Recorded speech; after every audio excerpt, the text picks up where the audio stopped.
रखा गया है और चुड़ैल उस स्थान की दिन रात निगरानी करती है, जैसे उसकी जान उसी में बसी हो। ये कहते हुए वृद्धा ने एक चमकता हुआ धागों का गोला निकाला और राजकुमार को सौंप दी।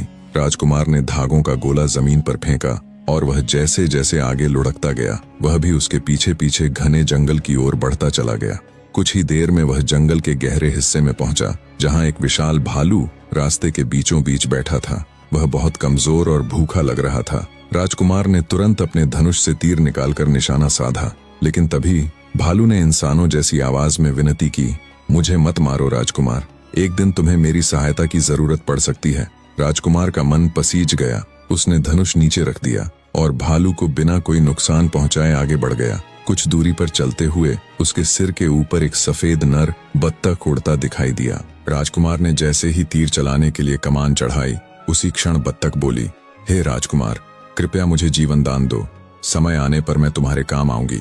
यह सुनकर राजकुमार ने उस पर भी तीर नहीं चलाया और चुपचाप आगे बढ़ गया। थोड़ी ही देर में एक खरगोश झाड़ियों से निकलकर उसके रास्ते को पार करने लगा। राजकुमार ने झट से धनुष उठाया, लेकिन तभी खरगोश भी बोला, मुझे मत मारो राजकुमार, एक दिन मैं भी तुम्हारे लिए कुछ कर सकता हूँ। राजकुमार ने फिर से अपने हाथ रोक लिए और उस नन्हे प्राणी को भी जाने दिया।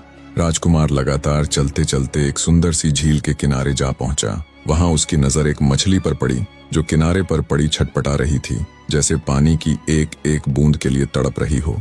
वह तुरंत उसके पास गया। तभी मछली ने इंसानी स्वर में कहा, हे राजकुमार, मुझ पर कृपा करो, मुझे दोबारा पानी में डाल दो, क्योंकि आने वाले समय में शायद मैं तुम्हारे किसी काम आ सकूं। राजकुमार ने बिना देर किए उसे झील में छोड़ दिया और फिर अपने धागों के जादुई गोले के पीछे पीछे आगे बढ़ गया। शाम होते होते वह एक विशाल पीपल के पेड़ के पास पहुंचा। यह पेड़ बहुत ऊंचा और घना था और उसकी सबसे ऊंची शाखा पर एक पत्थर का संदूक रखा हुआ था। वह उसे देखकर सोच में पड़ गया, इस भारी भरकम बक्से को मैं नीचे कैसे लाऊंगा।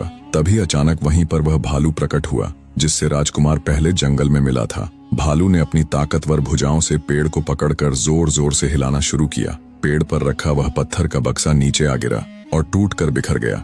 बक्से के अंदर से एक खरगोश बिजली की गति से बाहर निकला और भागने लगा। तभी कहीं से दूसरा खरगोश आ गया, वही जिसे राजकुमार ने पहले जंगल में जीवित छोड़ा था। उसने उस पहले खरगोश का पीछा किया और जैसे ही दूसरे खरगोश ने पहले को पकड़ा तो उसके भीतर से एक सफेद बत्तख उड़ती हुई आसमान में निकल गई। उसी पल वह सफेद नर बत्तख आ गया, जिसे राजकुमार ने पहले जीवन दान दिया था। उसने बिजली सी तेजी से उड़ती बत्तख को जोर से मारा, जिससे उसके भीतर छिपा अंडा बाहर निकलकर झील में गिर गया। राजकुमार निराश होकर सोचने लगा, अब वह अंडा झील से कैसे निकालेगा। तभी उसे अपनी आंखों पर यकीन नहीं हुआ। वही मछली जिसे उसने बचाया था, अंडा अपने मुंह में दबाए किनारे की ओर तैरती आ रही थी। राजकुमार ने वह अंडा उठाया और ध्यान से फोड़ा। भीतर एक बारीक सुई छिपी थी। उसने सुई को मोड़ना शुरू किया। जितनी वह सुई मुड़ती, उतनी ही तेजी से वह भयानक चुड़ैल दर्द से कराहने लगी। उसकी सारी जादुई शक्तियां क्षीण होती गईं और जैसे ही सुई टूटी, चुड़ैल का अंत हो गया। उसका काला जादू हमेशा हमेशा के लिए खत्म हो गया।